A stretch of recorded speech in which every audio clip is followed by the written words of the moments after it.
प्रभु राम देव भगवान अल्लाह खुदा ईश आदि नाम एक ही शक्ति के हैं। वो कैसा है, कहां है, कैसे मिलता है, किसने देखा है? ये प्रश्नवाचक चिन्ह पूर्ण रूप से हटाने के लिए अवश्य सुनिए जगत गुरु तत्वदर्शी संत रामपाल जी महाराज के अमृत वचन, सर्व पवित्र धर्मों के पवित्र शास्त्रों के आधार पर। इस दवाई, कड़वी दवाई को खाएंगे मतलब सुनेंगे। इस दवाई का प्रवेश होने का मार्ग है कान, श्रवण। इन कानों के द्वारा ये शरीर दवाई जो जाएगी हृदय में फिर इसकी खलबली माचेगी। इसके अंदर एक विशेष कसकसी होगी। कभी मन हाँ कहेगा, कभी ना कहेगा। ऐसा नहीं हो सकता, हमने कदे सुना को नहीं। ये कोई बात हुई? कबीर तो काल हुआ 600 वर्ष पूर्व हुए। अगर ऐसा विचार हम करेंगे, उस समय ये विचार करें कि भगवान कृष्ण कब हुए, भगवान राम कब हुए? एक त्रेता में, एक द्वापर में। उससे पहले कौन था? फिर यदि हम सोचें कबीर साहब तो कल हुए हैं 600 वर्ष पूर्व कलयुग में, तो पहले राम और कृष्ण सतयुग में कहां थे? फिर तो छे को नहीं, अर्थात वो भी भगवान को ना। वो भी हैं, ये भी हैं। वो भगवान तीन लोक के हैं और ये भगवान सतलोक के, अनंत कोटि ब्रह्मांड के मालिक से। कहते हैं कबीर साहब चारों युगों में आए। सतयुग में सत्सुकृत नाम था, और भाई त्रेता में मुनिंदर नाम से, द्वापर में करुणा में नाम से, और कलयुग में कबीर नाम से। ये चारों नाम तो इनके मुख्य चलेंगे। अन्य अवतार भी होंगे इनके। जैसे दूसरा अवतार कलयुग में गरीबदास जी आए, वही कबीर, वही परमात्मा, सतपुरुष, पूर्ण परमात्मा। और भी पल पल में आते रहते हैं। कभी प्रगट कहीं किसी रूप में आते हैं, कभी किसी रूप में आते हैं। वो अपने हंसों को समझा बुझा कर चले जाते हैं। लेकिन मुख्य चार नाम चारों युगों में इनके प्रसिद्ध रहेंगे। सतयुग में सत्सुकृत नाम से, त्रेता में मुनिंदर नाम से, द्वापर में करुणा में नाम से, कलयुग में भगवान कबीर साहब के नाम से पूर्ण ब्रह्माए। कबीर साहब पूर्ण परमात्मा है, अनंत कोटि ब्रह्मांड के भगवान है। अब यह बात मैंने पहले दोपहर को बताई थी, सुबह, कि ये बात मन को कभी स्वीकार्य नहीं है कि कबीर भगवान थे। किनको नहीं है? जिन्होंने सुना नहीं ये ज्ञान, नादानी के कारण। क्योंकि पहले हम प्रधानमंत्री राजा को भी कम मान्या करते, नो क्या करते कि नारा डीसी लाग रहा है। इसी प्रकार हमने डीसी की महत्व का घना ज्ञान था, प्रधानमंत्री का कोई नहीं। लेकिन प्रधानमंत्री का तो नौकर है वो डीसी, और उसकी कार की खिड़की खोला जाकर, लेकिन अपने स्थान पर वो पूर्ण शक्ति है।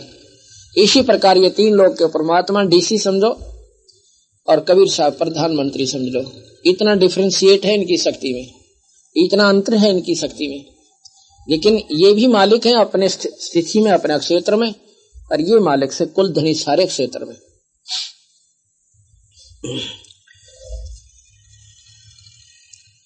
अब मैंने बताया था कि शिव पुराण कहता है शिव भगवान है। एक भक्त जी ने कहा कि मैं तो, देखो आप कुछ भी कहो, मैं तो शिव जी से ऊपर किसी नहीं मानू। मानना ना मानना ये बात भिन्न होती है। ना मानना वो आपकी सलाह, आपकी मर्जी, आपके विचार हैं। कोई जबरदस्ती, कोई थोपा थोड़ा जाता किसी पे। लेकिन ये कहना कि ये अब कोई 10 के नोट ने नो का मतलब 100 का मानो,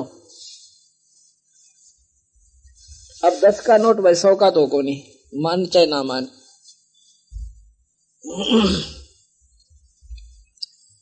मानना आपकी मर्जी, ना मानना आपकी मर्जी, पर प्रमाण से दूंगा। गुंजाइश नहीं रहा इस मन ने कि कबीर साहब को परमात्मा ना माने। अब लाल ने लाल कौन नहीं माना? जिसने ज्ञान है वो अवश्य माने, जिनको ज्ञान नहीं वो कौन ना माने। उसके व्यवहार में नहीं आया वो लाल। 10 के नोट न मान ले, 100 के नोट न मान ले। आप प्रमाण बताते हैं। वो बताता है कि लिखा है शिव पुराण में कि शिव जी पूर्ण परमात्मा हैं। ये बात तो बिल्कुल ठीक है आपकी, शिव पुराण में बिल्कुल लिखा है कि शिव भगवान पूर्ण परमात्मा है। शिव महापुराण है, ये आप देखिएगा, शिव महापुराण है ये शिव महापुराण भाषा 11 खंड सचित्र, काशी पुस्तकालय मथुरा। लेखक हैं विनोद कुमार पुरोहित शास्त्री एवं श्री गिरधर जी सटाकिस्ट, काशी पुस्तकालय बंबई। मूल्य है 120 रुपए। ये शिव महापुराण। ओम नमः शिवाय।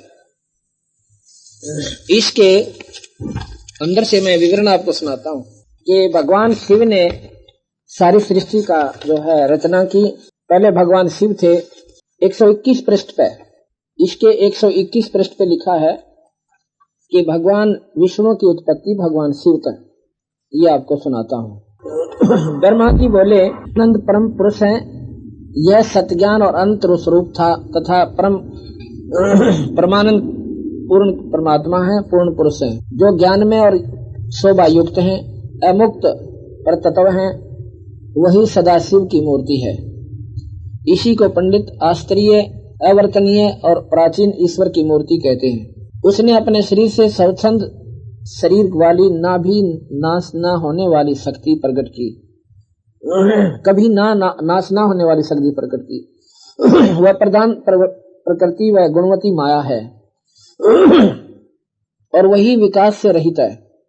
बुद्धि तत्व जननी माता कहलाई, वही शक्ति अंबिका है। प्रकृति संपूर्ण लोकों की ईश्वरी है, त्रिदेवों की माता है। ये शिव पुराण पढ़ कर सुना रहा हूं आपको। 6वां अध्याय ब्रह्मा जी द्वारा तत्वों का वर्णन। शक्ति अंबिका है, प्रकृति संपूर्ण लोकों की ईश्वरी, त्रिदेवों की माता, 3 देव ब्रह्मा विष्णु महेश। नित्य और मूल कारण कही गई, जिसकी 8 भुजाएं हैं और जो विचित्र मुख वाली सुप्रभा है, शुभ्रा है। सदाशिव ने उस शक्ति को साथ लेकर शिवलोक नामक क्षेत्र की रचना की। अब देखो, सदाशिव ने उस शक्ति को साथ लेकर शिवलोक नामक क्षेत्र की रचना की। उसी उत्तम क्षेत्र को काशी कहते हैं, जो परमेश्वर को देने वाली, परम मोक्ष को देने वाली और सर्वोपरि है। उस क्षेत्र में परमानंद शिव पार्वती शक्ति सहित निवास करते हैं। पार्वती शक्ति सहित निवास करते हैं। हे मुने, प्रलय काल में भी वह क्षेत्र शिव पार्वती से रहित नहीं होता। ये शिव पुराण सुना रहा हूं और इसी से इसको अभिमुक्त कहते हैं। धनुषधारी शिव ने पहले इसमें एक आनंद वन बनाया था। उस आनंद वन में शिवा शिव के रमण करते रहने पर हे नारद जी, उन्हें किसी दूसरे पुरुष के निर्माण की इच्छा हुई और उन्होंने सोचा कि हम इसका भार किसी दूसरे पर देकर शांति से काशी में केवल शयन करें। इस प्रकार निश्चय करके इसके अक्षणिक 10वें अंश में स्वधा रूप आवस का व्यापार किया, जिससे त्रिलोकी की एक सुंदर रूप पुरुष का आविर्भाव हुआ, जो शांत और सतव गुण से युक्त एवं गंभीरता में सागर के समान है। तब उस अजय पुरुष ने प्रकट होकर परमेश्वर शंभु को प्रणाम किया, कहा कि हे स्वामी, मेरा नाम कहकर मेरे कर्मों को भी कहिए।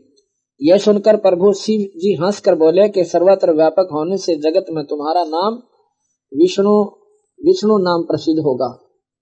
शिव जी ने, कहते हैं, भगवान विष्णु को उत्पन्न किया और भक्तों को सुख देने के लिए तुम्हारा और भी बहुत से नाम होंगे, परंतु तुम कार्य साधन के लिए दृढ़ता से तप करो। ऐसा कहकर शंकर जी ने अपने मार्ग से दो वेदों को दिया। तब विष्णु ने शिव जी को नमस्कार का बड़ा तप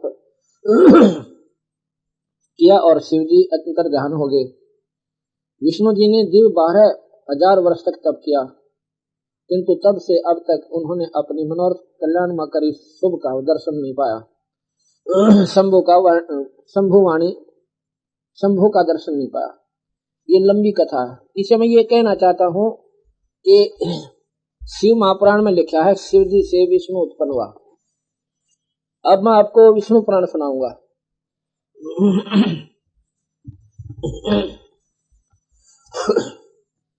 संक्षिप्त महाभारत में भी द्वितीय खंड से 6 बार लिखा है भगवान विष्णु से शिव की उत्पत्ति।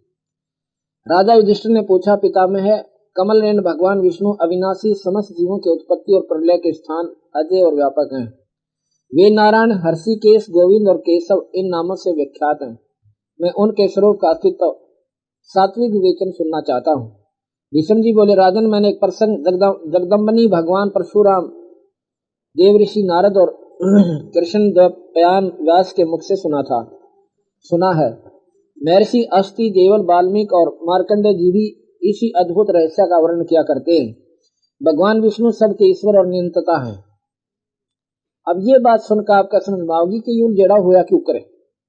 और गरीबदास जी ने, कबीर साहब ने ताली खोल दी, फिर ये सुचारू कर दिए।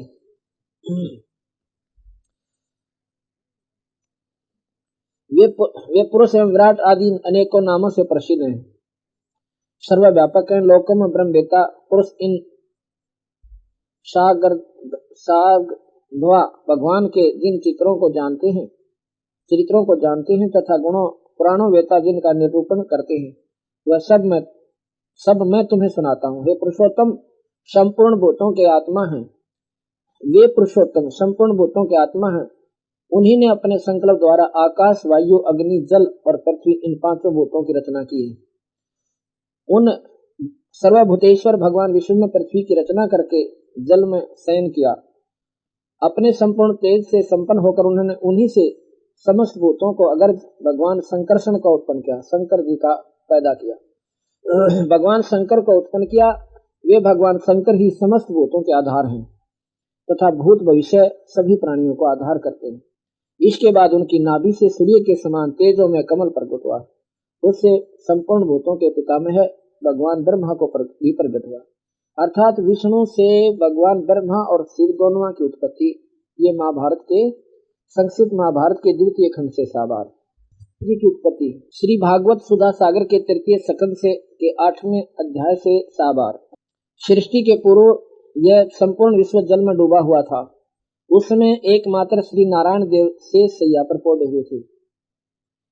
वे अपने ज्ञान शक्ति को अक्षुण करके योग निद्रा में आश्रय ले रहे थे। अपने नेत्र मूंदे हुए थे। सृष्टि कर्म से अवकाश लेकर आत्मानंद में मगन थे। उनमें किसी की क्रिया का उन्मेष नहीं था। जिस प्रकार अग्नि अपनी दाह क्रिया शक्ति को छिपाए हुए काष्ठ में व्यापक रहता है, उसी प्रकार श्री भगवान ने संपूर्ण प्राणियों को सूक्ष्म शरीरों को अपने शरीर में लीन करके अपने आधारभूत इस जल में शयन किया। उन्हें सृष्टि काल आने पर उन्हें जगाने के लिए केवल काल शक्ति को जागृत रखा। इस प्रकार अपनी खरो भूता चिचकती शक्ति के साथ एक सहस्र चतुर्युग पर्यंत जल में शयन करने के अनंतर जब उनके द्वारा नियुक्त उनकी काल शक्ति ने उन्हें जीवों को कर्मों की उत्पत्ति के लिए प्रेरित किया, तब उन्होंने अपने शरीर में लीन हुए अनंत लोक देखे, जिसमें भगवान की दृष्टि अपने लिंग शरीर आदि सूक्ष्म तत्वों पर पड़ी।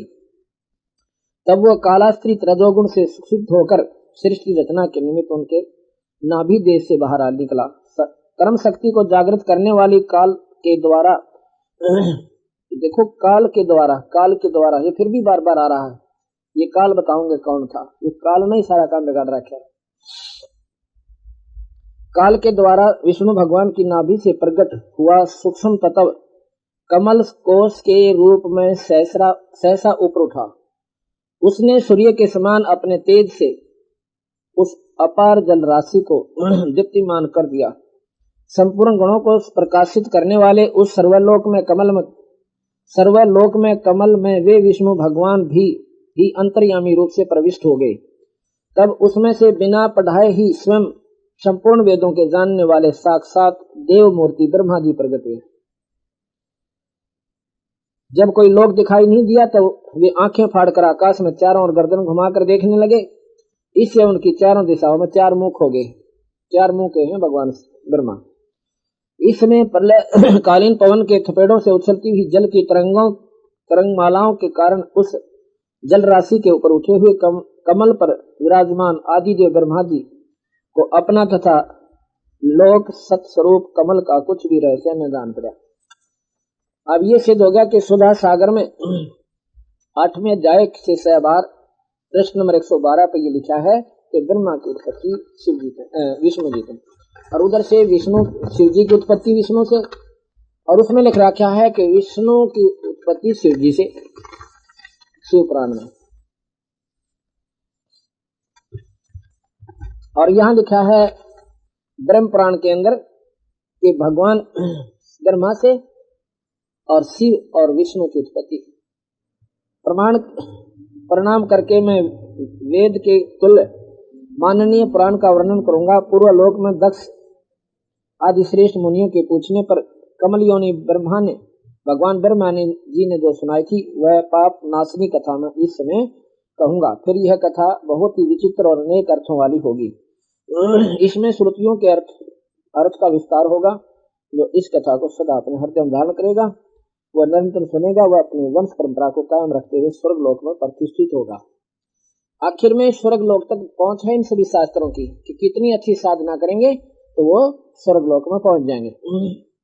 क्या कि तदंतर स्वयंभू भगवान नारायण ने नाना प्रकार की प्रजा उत्पन्न करने की इच्छा से सबसे पहले जल की सृष्टि की, फिर जल में अपनी शक्ति का आधान किया।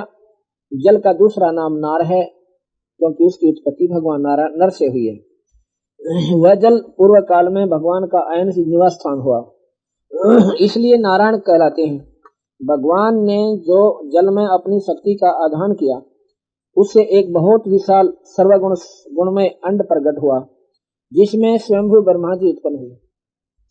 ये कहते हैं भगवान ने ब्रह्मा जी उत्पन्न हुए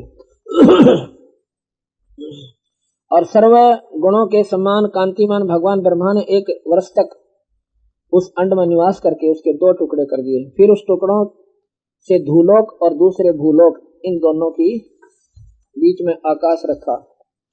जल के ऊपर तैरती हुई पृथ्वी को स्थापित किया, फिर 10 दिशाएं निश्चित की। ऐसे ऐसे तत्पश्चात ब्रह्मा जी ने अपने रोष से रुद्र को प्रकट किया। ब्रह्मा ने शिव जी पर बनाया, अपने थोथ हैं, गुस्से थे। और फिर पूर्वजों के पूर्वज सनातन कुमार जी को उत्पन्न किया। इन्हीं 7 महर्षियों के समस्त राजा 11 रुद्रों का प्रादुर्भाव हुआ। उस 7 महर्षियों के 7 बड़े बड़े दिव्य वंश और देवता भी इन्हीं के अंतर्गत हैं। उक्त 7 वंशों के लोग कर्मनिष्ठ एवं संतानवान हैं। उन वंशों के बड़े बड़े ऋषियों ने सुशोभित किया। इसके बाद ब्रह्मा जी विद्युत, वज्र, मेघ, रोहित, इंद्रधनुष, पक्षी, मेघों आदि की सृष्टि की। फिर योगों की सिद्धि के लिए उन्होंने ऋग्वेद, यजुर्वेद, सामवेद प्रकट किए। तदंतर साध्य देवताओं की उत्पत्ति बताई जाती है।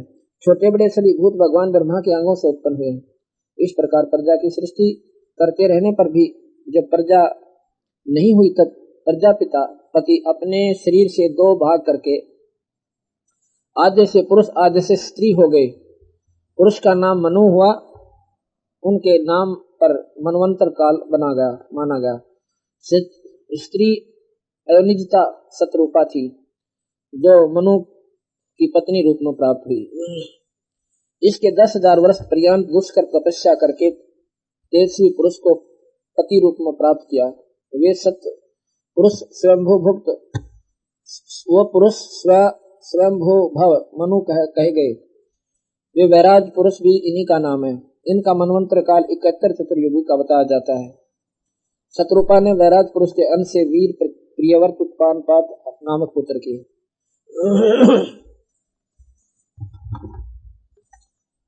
इसमें लिखा है कि भगवान विष्णु से ब्रह्मा की उत्पत्ति हुई और ब्रह्मा ने फिर आगे शिव बनाया और फिर यह सृष्टि चाली। अब इन उलझे हुए अब आपने संक्षिप्त महाभारत में सुना है कि वो बताते हैं कि वो महाशक्ति 8 भुजाओं वाली सभी देवताओं के, तीनों देवताओं की माता है। अब हम आपको देवी भागवत महापुराण सुनाते हैं। देवी भागवत महापुराण, ये देवी भागवत महापुराण आप देखिएगा, बुक सेलर प्रकाशन हरिद्वार से प्रकाशित है।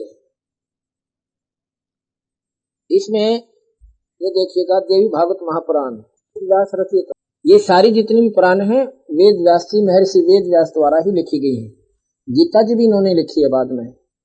ये पुराण भी सारे भी रचित हैं भगवान व्यास द्वारा। लिखा है कंद पृष्ठ नंबर 89 से 98 तक, 89 से 98 तक आपको, अगर ये देवी भागवत जो है इस तीनों पुराणों को एक सुचारू करती है।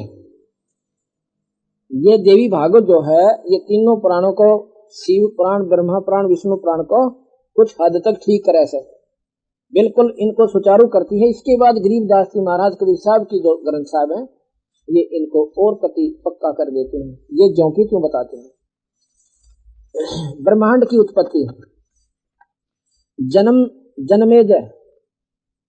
जन्मेजय कौन था? ये परीक्षित, राजा परीक्षित का लड़का था। राजा परीक्षित अभिमन्यु का पुत्र था और राजा परीक्षित को सर्प ने डस लिया था। उसके बाद उसके पिता, उसके पुत्र जन्मेजय ने राजगद्दी प्राप्त की थी। जन्मेजय ने पूछा, भगवान आपने अंबा यज्ञ द्वारा देवी की आराधना करने की आज्ञा दी है, अतः वे कौन है? अंबा यज्ञ यानी देवी की यज्ञ, वो कौन है, कैसे और कब प्रकट हुई? ब्रह्मन, साथ ही विस्तार पूर्वक ब्रह्मांड की उत्पत्ति भी कही है। व्यास जी से पूछ रहे हैं राजा जन्मेजय, और साथ में ये ब्रह्मांड की उत्पत्ति भी बताइए, क्योंकि भूदेव ब्रह्मांड के विषय में जो कुछ कहा गया था है तथा वह जैसा है, ये सभी बातें आप जानते हैं, मैंने सुना है। ये कि ब्रह्मा, विष्णु और रुद्र ये तीन सगुण देवता हैं। व्यास जी कहते हैं, राजन तुम्हारी बुद्धि बड़ी विशाल है। अभी तुमने जो पूछा कि ब्रह्मा जी की उत्पत्ति कैसे हुई, ब्रह्मा जी का मतलब ब्रह्मा, विष्णु, महेश। सनकादि का मतलब है सनक, सनंदन, सनातन, संत कुमार, ये चार पुत्र। सनकादि कहने का तात्पर्य इन चारों को ये एक ही प्रतीक होता है, एक अक्षर। इस प्रकार ये ब्रह्मादि का मतलब है ब्रह्मा, विष्णु, महेश की उत्पत्ति कैसे हुई। तो वह महान कठिन विषय है। एक समय की बात है, गंगा के तट पर सर्वज्ञान संपन्न मुनीश्वर नारद जी विराजमान थे। वेद के सर्व उत्कृष्ट ज्ञाता उन मुनि का मुझसे दर्शन हुआ। कुशल प्रसन्न हो जाने पर के पश्चात मैंने नारद जी से पूछा, मैंने कहा, मुने आप बुद्धिमान हैं और मुझे बताने की कृपा कीजिए, इस विस्तृत ब्रह्मांड के प्रधान कर्ता कौन है? जन्मेजय ने पूछा, व्यास जी थे। व्यास जी कहते हैं, मैंने पूछा नारद जी से। अब नारद जी बताते हैं, कितनी ही स्त्री आचार्य भवानी को संपूर्ण मनोरथ पूर्ण करने वाली बतलाते हैं। वे आदि माया, ये व्यास जी पूछ रहे हैं नारद जी से, महाशक्ति एवं परम पुरुष के साथ रहकर, महामाया एवं परम पुरुष के साथ रहकर कार्य संपादन करने वाली प्रकृति है। ब्रह्म के साथ उनका अछेद संबंध है। ये पॉइंट पकड़ना आप। इस महाभारत इसने कितना साफ किया है। और गरीबदास जी ने तो कभी तीसरा ता दिया गीतों, इसने एक बार ताया और गरीबदास कबीर साहब ने 2-3 बार ता दिया, कति ने रोल कर दिया। अभी इसमें कहा है कि वो करने वाली, सर्व काम करने वाली प्रकृति भी शक्ति को ही कहते हैं। वो आदि माया है, अष्टंगी है, उसकी निराकार शक्ति प्रकृति कहलाती है। आकार रूप उसका अपना 8 भुजा का है। ब्रह्म के साथ उसका अछेद संबंध है, अभेद। ब्रह्म के साथ उसका अभेद संबंध है। ब्रह्म कौन है? ये ज्योत निरंजन है। गरीबदास जी महाराज जिसको काल कहे। अब इसमें आया था ना शिव पुराण में, विष्णु पुराण में, कि उस काल ने विष्णु जी को प्रेरित किया और फिर उसने सृष्टि रची। रजोगुण में आकर, रजोगुण में सृष्टि रची जाती है। तो वो काल कौन है? अब ये काल बताया जा रहा है। ये ब्रह्म, जिसे ब्रह्म कहते हैं, ये महाशक्ति आदि माया है। वे आदि माया महाशक्ति एवं परम पुरुष के साथ रहकर संपादन करने वाली प्रकृति है।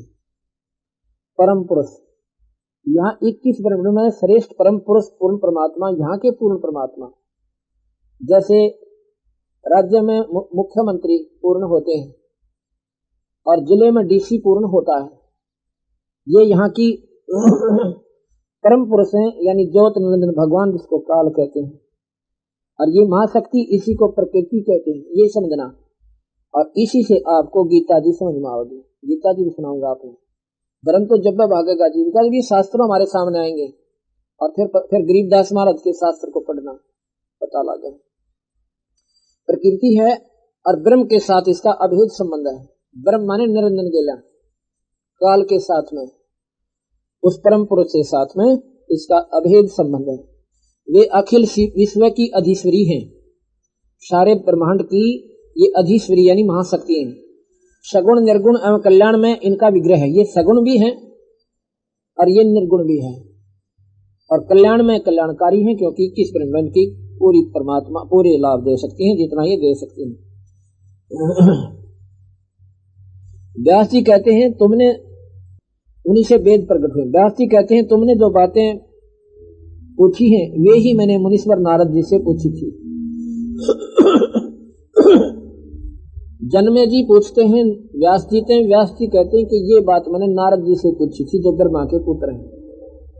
अब नारद जी क्या कहते हैं कि ये बातें मैंने अपने पिता ब्रह्मा जी से पूछी थी कि सृष्टि का रचनिया कौन से। अब देख कहां तक प्रमाण हो गया, अर्थात ये प्रमाणित बात है कि ऐसे ऐसे रची थी। जब इतने प्रमाणित 4 संतों ने, महर्षियों ने एक प्रमाणित बात को एक ही मानकर स्वीकार किया है। नारद जी कहते हैं व्यास जी प्राचीन समय की बात है, यही संदेह मेरे हृदय में उत्पन्न हो गया था। तब मैंने अपने पिता अमिल तेजस्वी ब्रह्मा जी के स्थान पर, मैं अपने पिता ब्रह्मा जी के स्थान पर गया, यानी ब्रह्मा लोक में। इसी विषय पर मैंने पूछा, मेरे प्रश्न पर पिता लोक पिता में है। ब्रह्मा जी मुझसे कहने लगे बेटा मैं इस प्रश्न का क्या उत्तर दूं? यह प्रश्न बड़ा ही जटिल है महाभाग, तुम भगवान विष्णु से इसका समुचित समाधान पा सकते हो। लेकिन फिर बताते भी हैं भाई पूर्व काल में सर्वत्र जल ही जल था। इस ब्रह्मांड में यहाँ पर पानी ही पानी था। सथावर जंगम जितने प्राणी हैं उनमें कोई भी नहीं था। तब कमल से मेरी उत्पत्ति हुई। ब्रह्मा जी कह रहे हैं कि उस समय बेटा मैं कमल के ऊपर उत्पन्न हुआ, मेरी उत्पत्ति हुई। मैं कमल की कणिका पर बैठकर विचार करने लगा, इस अगाध जल में मैं कैसे उत्पन्न हो गया। यों विचार करके मैं जल में उतरा। 1000 वर्ष तक पृथ्वी का अन्वेषण करता रहा, खोज करता रहा। इस पर भी मुझे जल का कहीं और छोर नहीं मिला। इतने में आकाशवाणी हुई, तप करो तप करो। तब मैंने तपस्या आरंभ की। कमल पर बैठे ही 1000 वर्ष तक मैं तप करता रहा। फिर उसी समय आकाशवाणी हुई, सृष्टि करो। सोचा किसकी सृष्टि करूं अथवा मेरा क्या कर्तव्य है। ब्रह्मा जी बता रहे हैं कि मेरे को ऐसे आकाशवाणी हुई, इसका मतलब शक्ति और है कोई न तो ऊपर की, जब आकाशवाणी कोई और कर रहा है। इसी समय मधु कैटब नाम के 2 भयंकर दानव सामने आए। मधु कैटब राक्षस मेरे को दिखाई दिए। मैं उनसे भयभीत होकर डर कर कमल के डंठल पकड़कर जल में उतरा, और वहां मुझे एक परम अद्भुत पुरुष ने दर्शन मिले, जो शेष नाग की सैया पर सोए पड़े थे। शंख चक्र गदा और पद्म इन चारों आयुधों से अनुपम शोभा पा रहे थे। वो कौन थे? भगवान विष्णु थे। ऐसे शेषशाही भगवान विष्णु का मुझे दर्शन हुआ। नारद जी शेषनाग की सैया पर सोए हुए उन प्रभु को देखकर मेरा मन चिंतित हो उठा। इतने में भगवती योग निद्रा याद आ गई, या माई 8 भुजा वाली याद आ गई। मैंने उनका स्तवन किया, उनको याद किया। वे कल्याणमयी भक्ति श्री विष्णु के विग्रह से निकलकर विष्णु के शरीर से बाहर निकली। अब ये जानकरण की बात है। यहाँ पर गरीबदास जी के ग्रंथ साहब को खोलने की ये चाबी आपको बता रहा हूँ कि ये चाबी लगेंगे इसमें, सारी फिर खोलेगा। विष्णु जी के शरीर में भगवती प्रवेश थी, या 8 भुजा वाली माई। जैसे एक शरीर में दूसरी प्रेत आत्मा प्रवेश कर जाती है और उसको मूर्छित कर देती है, अपनी बोली बोलती है। इसी प्रकार ये निरंजन और माया इन ब्रह्मा और विष्णु महेश में बढ़कर प्रवेश करके अपने सारे काम करती हैं। जो इन्होंने करवाना है वो करवाई देती हैं। तो उसमें ब्रह्मा विष्णु जी की आत्मा तो सूती पड़ी थी और ये उसमें प्रवेश थी, इसलिए वो निद्रा का रूप बना लिया था। अब देखा कि कई हमारे पास हजारों केस आए हैं इस दौरान 5 साल के समय में कि ऐसी प्रेत आत्मा न बिरा के बोले और न बेहोश होकर पड़ी जा, और जब वो उसमें से भाग जाती हैं तो पहले आगे पूर्व आत्मा जीव नो का नो अपनी वही भाषा बोला, उसका याद भी कोई नाम क्या था मेरे साथ। तो ऐसे ही ये प्रेत ये विष्णु न ये माई और निरंजन जब चाहे किसी भी में प्रविष्ट कर जाती है और उनको मालूम भी ना होता ये कौन था, क्या हो गया। अब ये बात बताई कि उसमें से जब मैंने भगवती को याद किया तो उस विष्णु के शरीर में था, विग्रह में था, वह 8 बजा की माता और सामने प्रकट होगी निकल गए। भगवती को याद किया, कल्याण में भगवती श्री विष्णु के विग्रह यानी शरीर से निकलकर अचिंत रूप धारण करके आकाश में विराजमान होगी। तब तुरंत ही श्री हरि उठे, फिर वो विष्णु जी स्वधीम आया, उसमें से ऊपर न उठा, अपना जाग्या।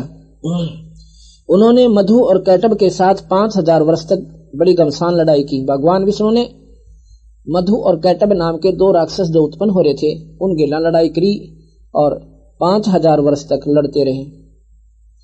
तब वे दैत्य मरे। पहले देवी के कटाक्ष से मधु और कैटब मोहित हो गए। इसके बाद भगवान विष्णु ने गोद में लिटाकर उनके प्राण सहित प्राण रहित कर दिया। अब ये बात और विचार करना होगा, भगवान विष्णु से नहीं मरे, 5000 वर्ष तक लड़ता रहा 2 राक्षसा गेलियां मधु और कैटब के, लेकिन मरे कब, जब माता ने एक सुंदर लड़की का रूप बनाकर और उन राक्षसों के आगे आ गई और वो हो गए उस माई के उस सुंदर रूप पर आसक्त।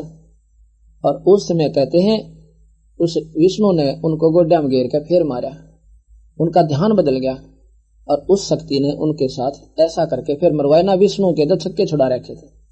अब ये बात सोचने की है कि सर्वशक्तिमान मान नाम और कमियां इतनी पावे कि वो उस पर ना मरा, उस पर नहीं मरे, दूसरे ना कमारे। ये भी नहीं कि ये शक्ति कुछ भी ना थी, पर 3 लोक के भगवान थे। जितनी इनकी शक्ति है शास्त्रों में वर्णित है, कबीर साहब ने सत्य मान्या है, पर यह भी बताया है कि आपको पूर्ण सुख नहीं दे सकते। इसके बाद भगवान विष्णु ने गोद में लेकर उन्हें प्राण रहित कर दिया। अब वहां मैं और भगवान विष्णु 2 थे और वहीं पर रुद्र भी प्रकट हो गए। वहां पर कहते हैं शिव जी भी आ गए। अब ये आकितंग गए कैसे टपके, ये सारा खो लगा कबीर साहब फिर क्यों कराए, कैसे हुए।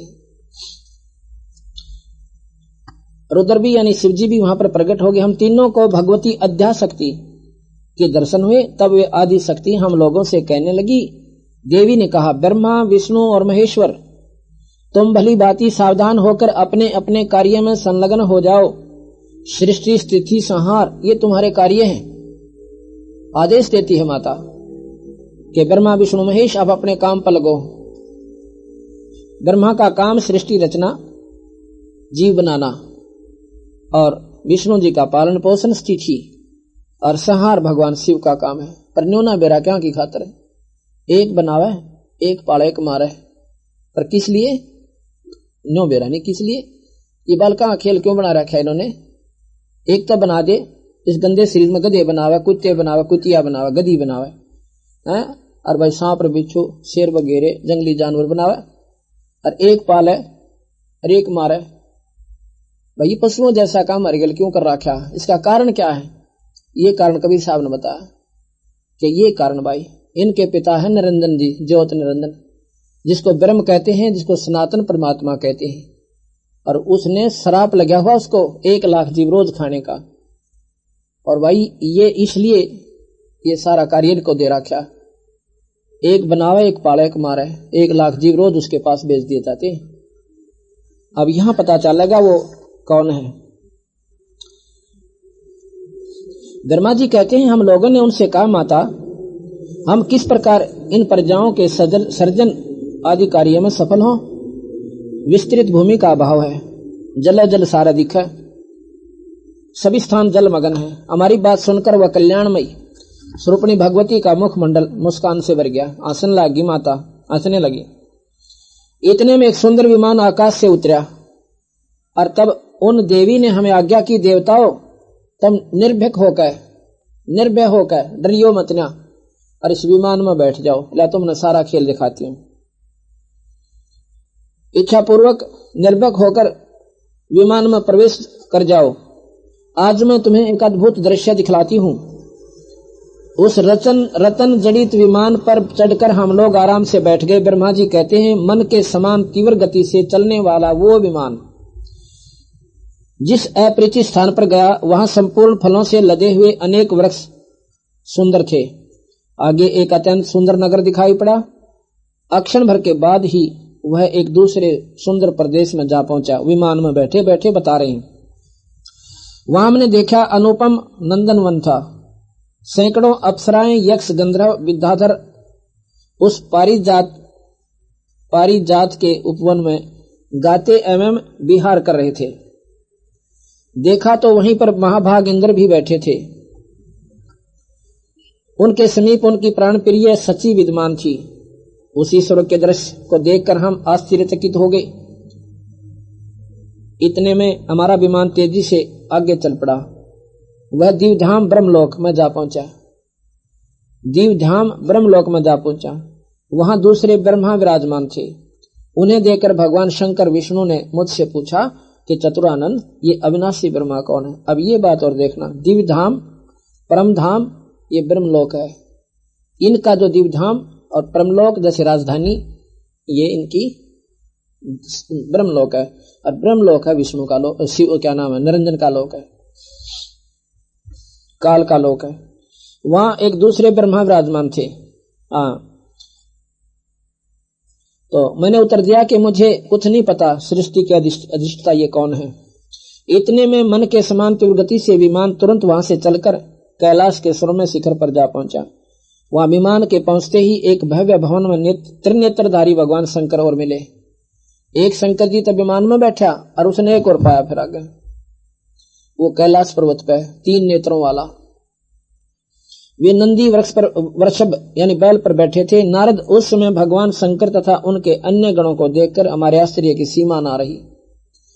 एक शिवजी विमान में बैठा है, दूसरे शिवजी को और देख रहे हैं। अक्षर भर के बाद वह विमान उस शिखर से भी पवन के समान तेज साथ से उड़ा और बैकुंठ लोक में पहुंच गया। वहां भगवती लक्ष्मी का विलास भवन था। बेटा नारद, वहां मैंने जो संपत्ति देखी उसका वर्णन करने में भी असंभव है। दूसरे विष्णु जी के पास फिर पहुंच गए। एक विष्णु जी विमान में है और एक के लोक में पहुंच गए। वही विमान से ही तीनों देवता ब्रह्मा विष्णु में से। ये सोचना है बाप ने, ये बताएंगे कबीर साहब और गरीबदास जी का शास्त्र कि ये कौन तो वो दूसरे ब्रह्मा थे और कौन ये ब्रह्मा थे।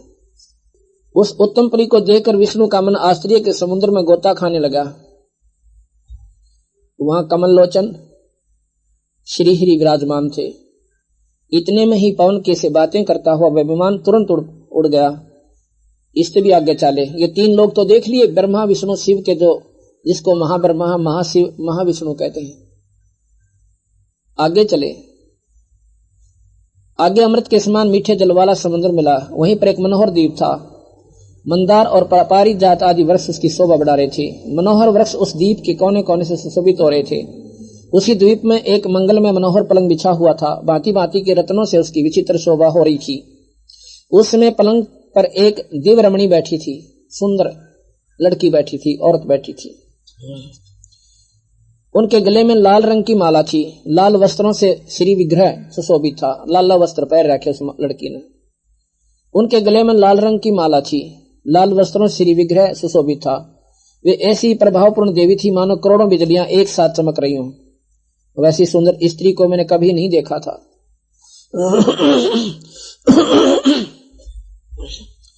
पास में अनेकों साधक बैठकर हरियम इस मंत्र का जप कर रहे थे।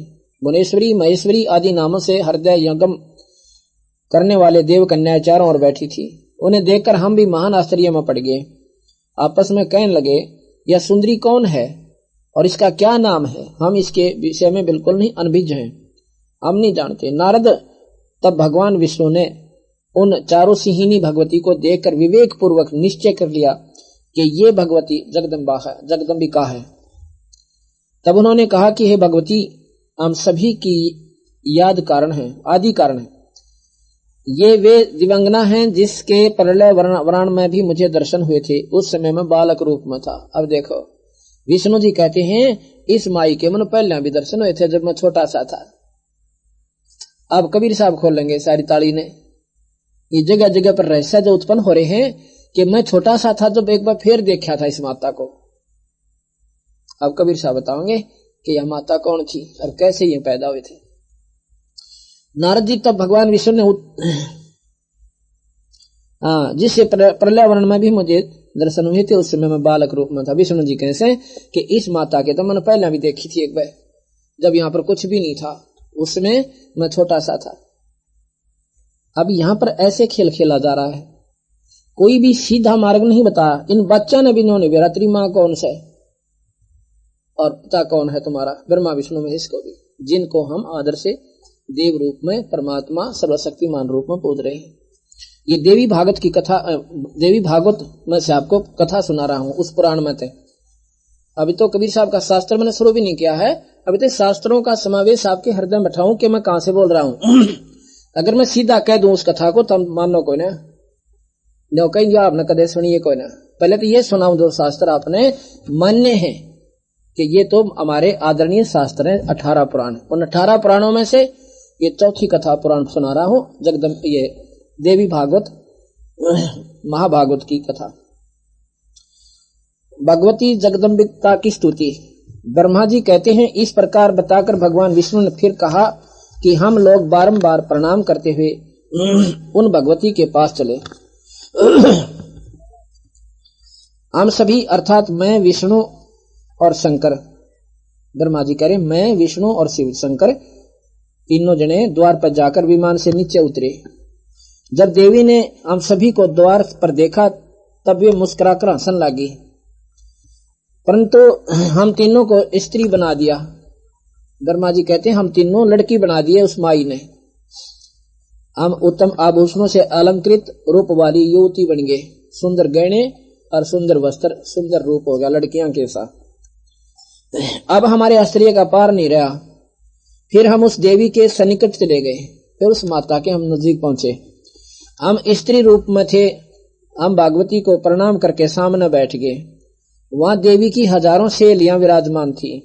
नारद मैंने जो यहाँ अद्भुत दृश्य देखा वह बतलाता हूं, तुम ध्यान देकर सुनो। भगवती भुवनेश्वरी के चरण कमल के समान कोमल थे, उनके पैर कमल के समान कोमल थे, सुंदर थे। नख स्वच्छ दर्पण का काम कर रहे थे, नाखून ऐसे चमकते थे जैसे शीशा देख ले मुंह देखने वाला। भगवती के नख में से मुझे स्थावर जंगम सारा ब्रह्मांड, ब्रह्मा विष्णु रुद्र वायु ये सब दिखाई दे दिए। और वही मेरा जन्म स्थान कमल भी दिखा, उसी पर मैं 4 मुख वाला ब्रह्मा बैठा था। शेषशाही भगवान विष्णु भी दिखाई दिए, उसके नाखून में जैसे दर्पण में दिखा करें। यानी ये सारी चीज स्थित है ऑलरेडी, और ये दिखाई देगी उस नाखून के माँ का, वो ब्रह्मांड दिखाई दिए।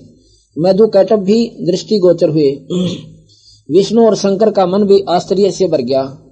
तब मैं विष्णु और रुद्र, ब्रह्मा विष्णु शिव तीनों ने मान लिया ये देवी अखिल जगत की जननी है, ये सारे सब जीवों की बनाने वाली माता है। हम उन देवी की झांकी देखते रहे। झांकी माने दृश्य, जैसे 26 जनवरी पर एक झांकी निकाली जाती है राज्यों की न्यारी न्यारी, और उनको उस झलक को देखा, उसमें उस राज्य की उत्तम उत्तम वस्तुएं उसमें उपलब्ध होती हैं। यहाँ कहते हैं मैं उस वहां माता के लोक की झांकी देखते रहे। इतने में पूरे 100 वर्ष व्यतीत हो गए। स्त्री वेश में परिणित श्री विष्णु ने समय अनुसार उन भगवती भुवनेश्वरी की स्तुति आरंभ की। औरत के रूप में ही, औरत बने बने भगवान विष्णु ने माता की स्तुति शुरू कर दी। भगवान विष्णु बोले हे प्रकृति देवी को नमस्कार हो। अब देखो ये बात सुना, ये प्रकृति कौन है, या गीता जी भी सुनाऊंगा आपने जब पेटा भरेगा। कबीर साहब कौन से स्टेशन पर बोला करते, ये सारे शास्त्रों के ज्ञाता थे। प्रकृति देवी के को नमस्कार हो। और महर्षि दयानंद कहते हैं कि 3 चीज अनादि हैं, प्रकृति, भगवान और जीव। उन प्रकृति का बिना विरह किसे कहते हैं? निर्गुण रूप को माना, सरगुण को नहीं मानते हुए। और सरगुण बिना निर्गुण क्यों करो? फूल बिना गंध आवे क्यों करे? फूल के बिना सुगंध कहां से आवेगी? सरगुण बिना निर्गुण होगा कैसे? ऐसे महाराज जी बताते हैं, सरगुण बिना निर्गुण किसका मां? अब वृक्ष जो है आम का पौधा निर्गुण रूप में आम के बीज में है, तो उस निर्गुण ने के चाहता हूं तो सरगुण बने तो लाभ दे। आम की उस बीज ते वो सरगुण आम का पौधा उगे और फिर वो आंबों से लदपत होता हमने लाभ हो। और निर्गुण आम ने के करेंगे भाई? हम उस निर्गुण भगवान का हमें के लाभ हो रहा है? हमें तो सरगुण परमात्मा सामने आकर काटे है काटे जब बात बढ़े। और वो परमात्मा संत के माध्यम से आते हैं। भगवान बोले, प्रकृति देवी को नमस्कार हो, जो कल्याण में स्वरूपणी है, मनोरथ पूर्ण करने वाली है, वृद्धि एवं सिद्ध स्वरूपा है, उन भगवती को बारंबार नमस्कार हो। तुम्हारे बनाए हुए जितने भी भुवन हैं, तुम्हारे इस शक्ति संपन्न नख दर्पण में हमने झांकी मिली है कि आपके नाखून में हमने सारा चीज देख लिया, हम भी उसमें थे और आपने सारा ब्रह्मांड आपके नाखून नाम दिखाई दिया। तुम महाविद्या स्वरूपणी हो, तुम्हारा विग्रह कल्याण में है, तुम संपूर्ण मनोरथ पूर्ण कर देती हो। मैं बार बार तुम्हारे चरणों में मस्तक झुकाता हूँ, विष्णु जी कह रहे हैं। भगवान शंकर बोले, हे देवी, यदि महाभाग विष्णु तुम ही से प्रकट हुए हैं तो उनके बाद उत्पन्न वाले ब्रह्मा भी तुम्हारे ही बालक हैं। हे शिवे, संपूर्ण संसार की सृष्टि करने में तुम बड़ी चातुर हो। माता, पृथ्वी जल पवन आकाश अग्नि ज्ञानेन्द्रिय कर्मेंद्रिय बुद्धि मन अहंकार ये सभी तुम ही हो। इस चराचर जगत की तुम ही बनाती हो। माता, ब्रह्मा विष्णु और महेश का रूप धारण करके तुम ही संसार की रचना करती हो। ब्रह्मा जी कहते हैं, अद्भुत तेजस्वी भगवान शंकर की ये बात स्तुति करने पर भागवती जगदम्बिका ने निर्वाण मंत्र का स्पष्ट उच्चारण किया। सुनकर महादेव जी को अपार हर्ष हुआ। भगवती के चरणों में मस्तक झुकाकर वे वहीं बैठ गए। वे भी महामाया जगदम्बिका के चरणों पर गिर पड़ा। मैं भी, ब्रह्मा जी कहते हैं, मैं भी भगवती जगदम्बिका यानी उस माया के चरणों में, भगवती के चरणों में मस्तक झुकाकर मैं भी वहीं बैठ गया। महादेव जी वहां बैठ के मैं भी महामाया जगदम्बिका के चरणों पर गिर पड़ा और मैंने उनसे कहा, माता, तुम अखिल जगत की सृष्टि करने वाली शुद्ध रूपा स्वरूपा हो। भवानी, तुम एक हो, अध्याशक्ति हो, संपूर्ण स्वतंत्र। वेदों ने तुम्हारा यों ज्ञान कराया है। माता, तुम्हारे संपर्क से ही मैं ब्रह्मा सृष्टि करने में, विष्णु पालन करने में और शंकर संहार करने में कुशल है। अब क्या कहते हैं ब्रह्मा जी कि मैं तो सृष्टिकरण में और विष्णु पालन करने में और शिव जी मारण में आपकी शक्ति से ही हम कामयाब हैं। यदि आज तुम्हारे से अलग हो जाएं तो हम सबकी शक्ति कुंठित हो जावे। अगर आप हमारे से दूर हो जाओगी, अगर हमारे में शक्ति प्रवेश नहीं करोगी तो हम कुछ भी को ना। अब ब्रह्मा जी एक अजब प्रश्न पूछा है, ये और आप ध्यान रखना, ये 5 दिन का सत्संग इसी के आधार पर हमारा चलेगा। ब्रह्मा जी पूछा है, वेद कहते हैं एकमेवा द्वितीयम ब्रह्म, यह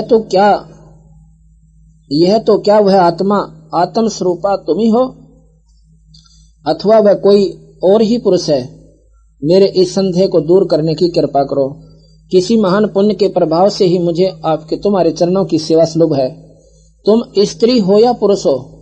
माता से पूछा है, आपने लिखा है वेद में कि वो ब्रह्म एक ही ब्रह्म है या एकम एवं द्वितीयम ब्रह्म?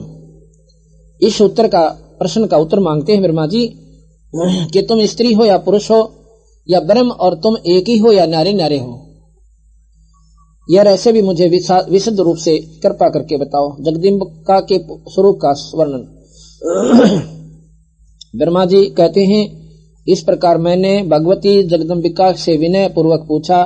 वे मधुर वाणी में मुझसे कहने लगी। देवी ने कहा, अब माता बताती है कि हम एक हैं, ये दोष हैं, ब्रह्म एक है या दोष है? देवी ने कहा, मैं और ब्रह्म एक ही हैं। अब ये विचारते ध्यान से सुनना, माता कह रही है कि मैं और ब्रह्म एक ही हैं। और इन ब्रह्म में कभी किंचित मात्र भी भेद नहीं है। मेरे में और इस ब्रह्म में किंचित मात्र भी भेद नहीं है। जो वे हैं वो वही मैं हूँ, और जो मैं हूँ वही वे हैं। इससे सिद्ध होता कि दो तो है ही कोई वस्तु। जब दो के भाग में भाव से बोला जा रहा है, आज्ञा और स्पष्ट करती है। बुद्धि के भ्रम से भेद प्रतीत हो रहा है। ब्रह्मा जी, इस सारे संसार में मैं ही व्यापक रूप से विराजमान हूँ। संपूर्ण देवताओं में भिन्न भिन्न नामों से मैं विख्यात हूँ। मैं शक्ति रूप धारण करके पराक्रम करती हूँ, यानी प्रकृति बनकर, शक्ति बनकर। गौरी, ब्राह्मी, रुद्री, ब्राही, ये सभी मेरा ही नाम है। ब्रह्मा जी, मुझ शक्ति के प्राण कर जाने पर समस्त प्राणी निष्प्राण हैं। अगर मेरी शक्ति सब में से निकल जा तो तुम भी और ये सब जीव कुछ भी कोई ना, ये मेरे से चल रहे हैं। देवताओं, अब मेरा कार्य सिद्ध करने के लिए विमान पर बैठकर तुम लोग शीघ्र पधारो। अब क्या कहते हैं, कोई कठिन कार्य उपस्थित होने पर जब तुम मुझे स्मरण करोगे मैं सामने आ जाऊंगी। देवताओं, मेरा तथा सनातन परमात्मा का ध्यान तुम सदा करते रहना। अब ये बात विचार से सुनो बहन और भाइयों, ये देवी पुराण आपने सुनाऊं मैं। अब ये पॉइंट समझो, इसमें गीता जी में भी प्रमाण दूंगा आपको, वो सनातन परमात्मा कौन है।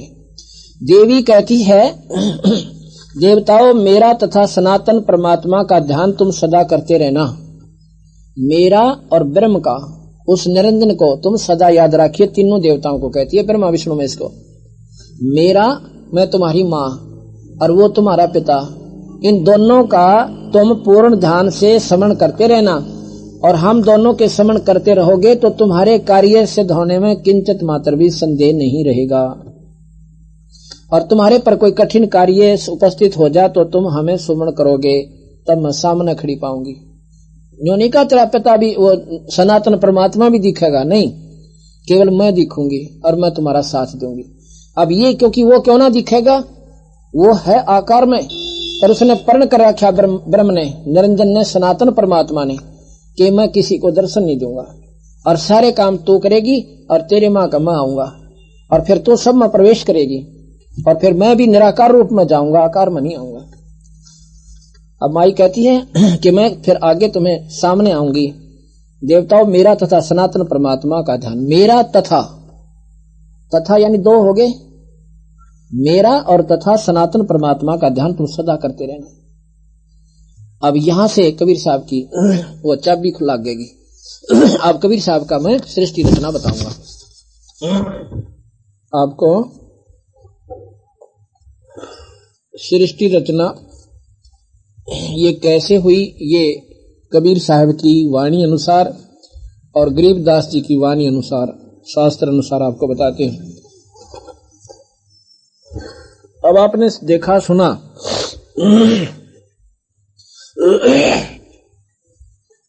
कोई भी जानकारी हमें हुई है किसी भी इष्ट के बारे में, किसी भी परमात्मा के बारे में, हमें शास्त्रों के अनुकूल ही जानकारी है।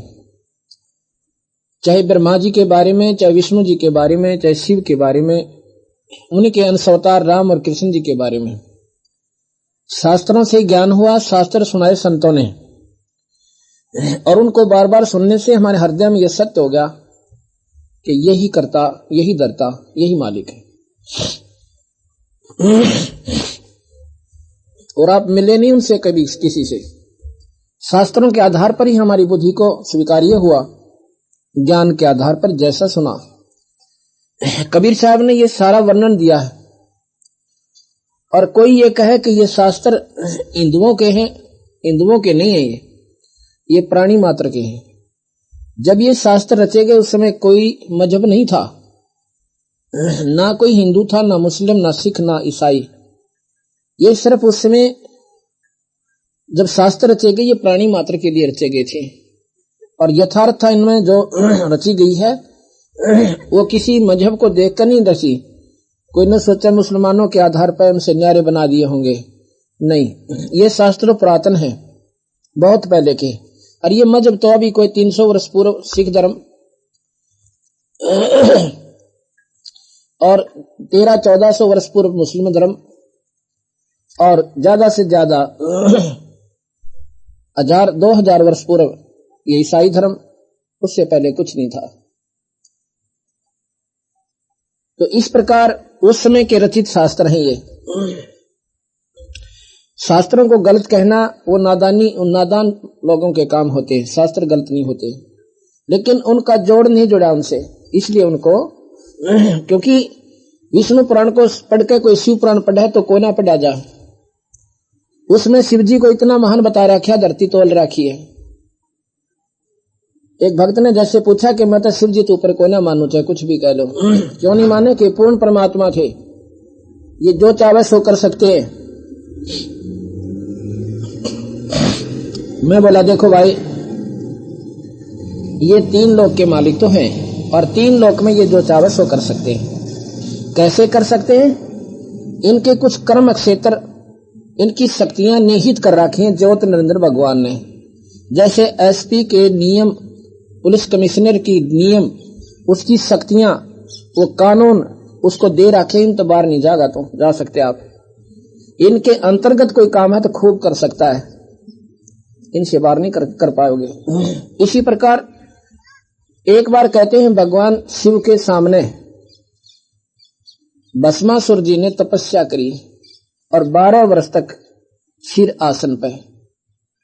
एक दिन पार्वती जी बोली कि हे भगवान, हे महादेव के देव, आप सर्वज्ञ हो, सर्वशक्तिमान हो, और ये आपके चरणा के मैं आपके द्वार के ऊपर खड़ा 12 वर्ष तक, इसकी भी सुनो देव। विष्णु भगवान शिव प्रसन्न होकर कहते हैं मांग बे भस्मासुर की मांगे। अब इतनी बुढ़ाई सुने पाते तो आदमी पाटन न हो जा। पार्वती ने गाये गुण, तुम महादेव के देव हो, तुम तो सर्वशक्तिमान हो,